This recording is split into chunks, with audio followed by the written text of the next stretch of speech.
औज़ु बिल्लाहि मिनश्शैतानिर्रजीम बिस्मिल्लाहिर्रहमानिर्रहीम।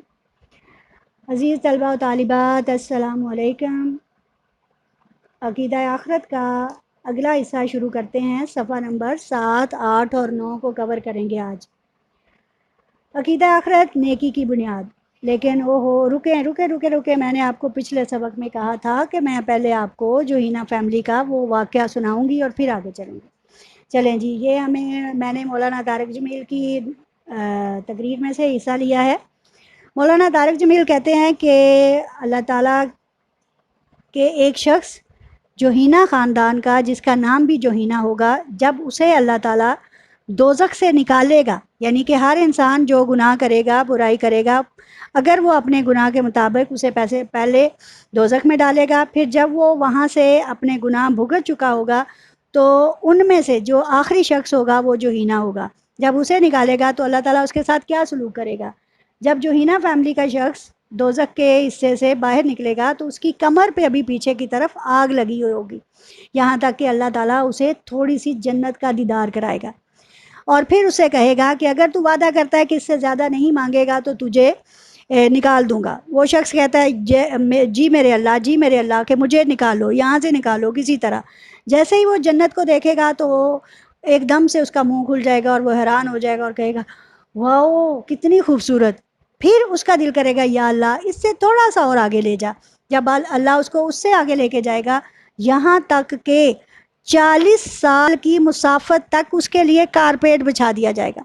जिस तरह हम कहीं शादियों पे कारपेट लगाते हैं ना रेड कलर का, इसी तरह का उसके लिए एक जन्नत के जाने के लिए 40 साल की मुसाफत का कारपेट लगा दिया जाएगा।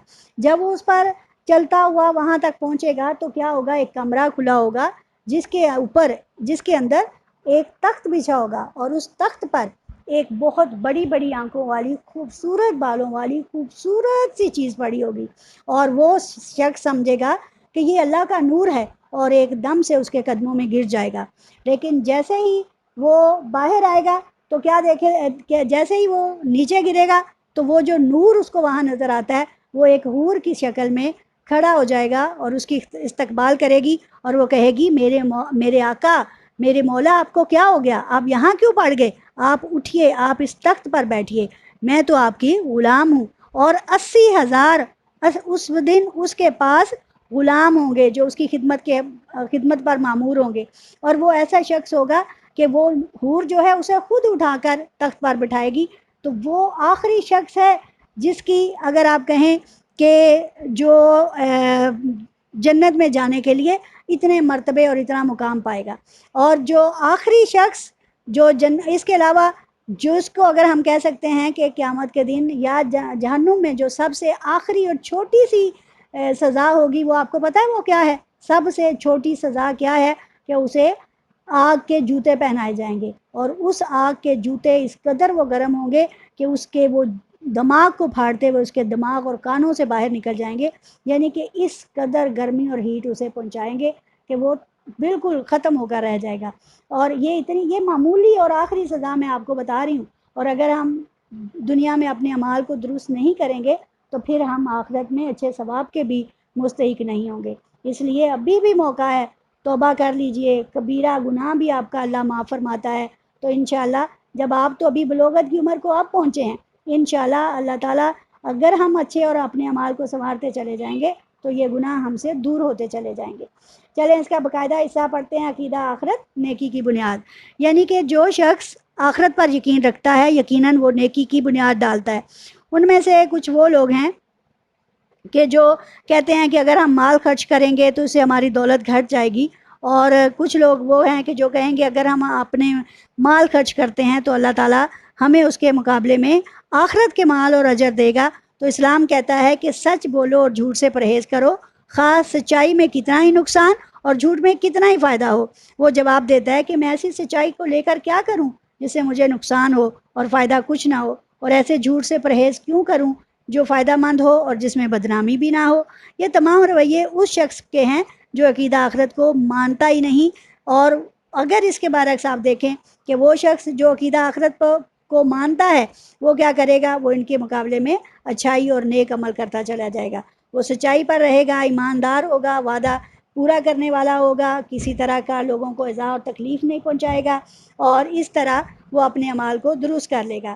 اب اس کا اس کے بعد ہمارے پاس دوسرا پوائنٹ ہے عقیدہ آخرت اعلیٰ کردار کی تشکیل۔ عقیدہ آخرت اعلیٰ کردار کی تشکیل، یہ فرسٹ ہینڈ آؤٹ پر ہی آپ دیکھیے، جیسے اس کے لیے اللہ تعالیٰ فرماتا ہے کہ جو شخص عقیدہ آخرت کو مانتا ہے وہ اپنے کردار کو سنوارتا چلا جاتا ہے، وہ دنیا کی بھلائی بھی چاہتا ہے اور وہ آخرت کی بھلائی بھی چاہتا ہے۔ یہاں سے آپ نے تھوڑی سی ریڈنگ خود کرنی ہے، ٹھیک ہے؟ میں آگے آپ کو اس میں جو سورۃ البقرہ آیت نمبر 200 سے 202، اللہ تعالیٰ اس میں کیا فرماتا ہے؟ اللہ تعالیٰ فرماتا ہے پس لوگوں میں سے کوئی ایسا ہے جو کہتا ہے کہ اے ہمارے رب ہمیں دنیا میں بھی سب کچھ دے دے، ایسے لوگوں کا آخرت میں کوئی حصہ نہیں۔ اور ان میں سے کوئی ایسا ہے جو کہتا ہے کہ اے ہمارے رب ہمیں دنیا میں بھی بھلائی عطا فرما اور آخرت میں بھی بھلائی عطا فرما اور ہمیں آگ کے عذاب سے بچا لے۔ یہ وہی دعا ہے جو بیٹا آپ اور ہم مانگتے ہیں، جیسے ربنا آتنا فی الدنیا حسنۃ وفی الآخرۃ حسنۃ وقنا عذاب النار، ٹھیک ہے؟ یہ وہی دعا ہے جس کا ذکر سورہ بقرہ میں ہے۔ اور پھر اس کا اگلا حصہ ہے یہی وہ لوگ ہیں جن کے لیے ان کے اعمال کا حصہ یعنی بدلہ ہے جو انہوں نے کیے۔ اب جو ہم یہاں دنیا میں اچھے عمل کریں گے یقیناً اللہ تعالیٰ ہمیں ان کے بدلے میں اچھائی عطا فرمائے گا۔ اس کے بعد ہمارے پاس تیسرا حصہ جو ہے وہ عقیدہ آخرت کا آ رہا ہے، وہ ہے عقیدہ آخرت شجاعت، استقامت اور ایثار کا محرک، یعنی کہ عقیدہ آخرت پر عمل کرنے والا بہادر ہو جاتا ہے، وہ نیکیوں پر ڈٹ جاتا ہے، استقامت اختیار کر لیتا ہے، اور پھر اس کی وجہ سے وہ کیا کرتا ہے، اگر ضرورت پڑے تو ایثار کا جذبہ پروان چڑھاتے ہوئے لوگوں کے لیے قربانیاں بھی دیتا ہے۔ جیسے یہ دیکھیں آپ بک پر کہ کبھی آپ نے سوچا کہ حضرت ابراہیم علیہ السلام کیوں آگ میں کود پڑے؟ حضرت اسماعیل علیہ السلام چھوٹی سی عمر میں کس طرح قربانی کے لیے تیار ہو گئے؟ سرور عالم صلی اللہ علیہ وسلم کے دل میں آخر کیا بات تھی کہ جس کی بنا پر آپ صلی اللہ علیہ وسلم نے حسین محلات اور شہانہ زندگی کی بجائے بان کی چارپائی اور کھجور کی چٹائی کو قبول کیا؟ یقیناً اس کے پیچھے اللہ کی رضا اور آخرت کی بے ثباتی ہے، دنیا کی بے ثباتی ہے اور آخرت کی ابدی زندگی ہے۔ کیونکہ اگر ہم دنیا میں جب بھی کوئی عمل کرنے لگتے ہیں تو کیا ہے، اس کے پیچھے کیا ہوتا ہے کہ اگر میں نے اپنے ہی لیے زندگی گزار دی تو میرا اللہ کیا کہے گا، ٹھیک ہے؟ اور پھر حضرت ابراہیم علیہ السلام آگ میں کیوں کودے تھے؟ تاکہ اللہ کے دین کے سامنے ہر چیز ان کے لیے ہیج تھی کہ اگر کوئی انہیں آگ میں بھی ڈال دے تو اگر اللہ کے لیے ڈالا جا رہا ہے تو کوئی نہیں۔ جیسے اقبال کیا کہتے ہیں، بے خطر کود پڑا آتش نمرود میں عشق، عقل ہے محو تماشائے لب بام ابھی، یعنی کہ عقل ابھی تک دیکھ رہی ہے، عقل کہتی ہے کہ آگ میں نہ جاؤ، لیکن عشق کیا کہہ رہا ہے کہ اللہ کے لیے کود پڑو، جس اللہ نے پیدا کیا ہے وہی سنوارنے والا ہے۔ پھر حضرت اسماعیل علیہ السلام چھوٹی سی عمر میں اپنے باپ کو کہتے ہیں فَاسْدَ بِمَا تُؤْمَرُ، کہ جو آپ کو حکم ہوا ہے اس پر عمل کر دیجئے، یعنی کہ اپنے باپ کے سامنے ذبح ہونے کے لیے تیار ہیں۔ پھر حضرت محمد صلی اللہ علیہ وسلم نے کیوں اپنے لیے دنیا اور آخرت کائنات جن کے لیے بنائی گئی، کیوں انہوں نے دنیا میں اس طرح کی خستہ زندگی بسر کی، کیوں مفلسی کو پسند کیا، کیوں 5 دن وہ فاقے سے رہتے تھے؟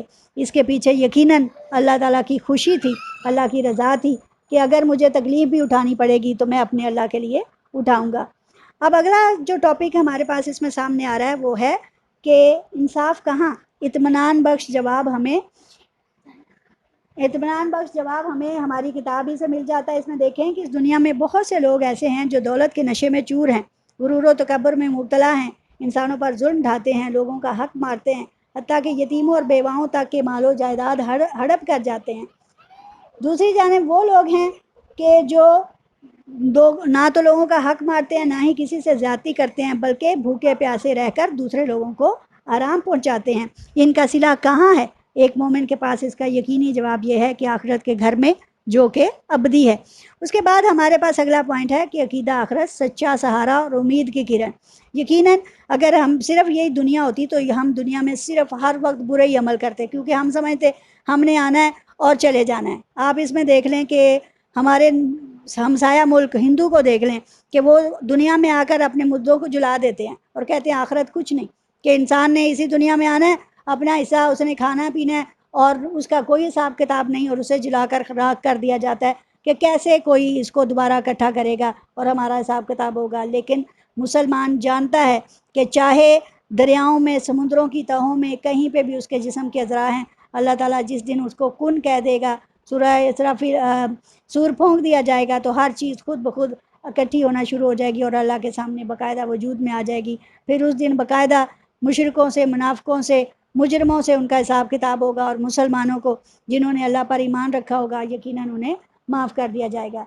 अकीदा आखिरत एक मुसलमान का बहुत बड़ा और सच्चा सहारा है। ज़िंदगी में कितनी ही दुश्वारियाँ और नाकामियाँ हम इस उम्मीद पर गवारा कर लेते हैं कि आइंदा ज़िंदगी में उनकी तलाफ़ी हो जाएगी। अगर आज ये अकीदा ख़त्म हो जाए तो ज़िंदगी में मायूसी छा जाए, लाखों लोग ख़ुदकुशी कर लें, भूखे दौलतमंदों के कपड़े नोच लें और दुनिया का अमन दरहम बरहम हो जाए। यहाँ पर हमारा सबक बेटा इख्तिताम को पहुँचता है, और मैं उम्मीद करती हूँ कि मेरे बच्चों को इन तमाम पॉइंट्स की अच्छी तरह से समझ आ गई होगी। इसके साथ ही हम इसी पेज पर सफ़ा नंबर 9 पर खाली जगह पूरे हैं सवालात जो हैं वो आपको रिटन फॉर्म में, नोट्स की फॉर्म में बनाकर तीनों जगहों पे पहुंच गए हैं, पिंडी भटिया में भी, सुखेकी में भी और CBL कॉलोनी में भी। वहाँ आप प्लीज़ उनको ख़रीदें और उसके मुताबिक काम करें।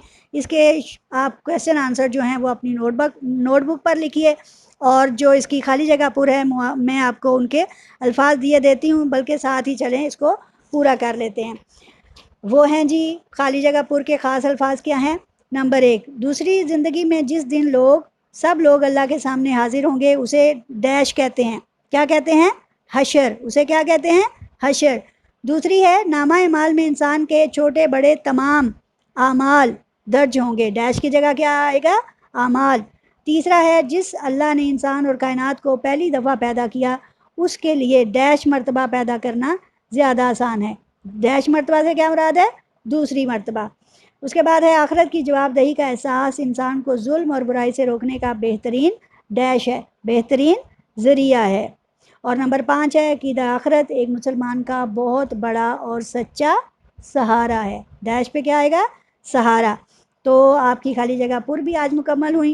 उम्मीद करती हूँ कि आप इसे अच्छे से याद करेंगे। व आखिर दवाना अल्हम्दुलिल्लाहि रब्बिल आलमीन।